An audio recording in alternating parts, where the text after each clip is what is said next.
Nandito ako sa bubong, guys.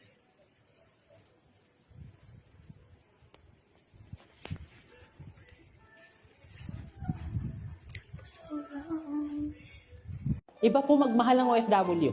Sobra. Willing sila na maubos lahat ng sahod nila para sa pamilya. Wala namang problema kung ang pamilya nag-aaral ng mabuti, ang pamilya, ina-appreciate yung pinaghirapan. Kasi bakit? Kapag hindi, kawawa to. Iba po magmahal ang OFW. They are willing na masiro, na resibo, ang matira sa sahod nila para lang sa pamilya nila. Kasi yung diploma mo, pag yan ang nakuha mo at ipiniresent mo sa manay mong OFW, promise. Sabihin niya sa iyo, anak, lahat ng pinaghirapan, lahat ng pinagpaguran, sulit.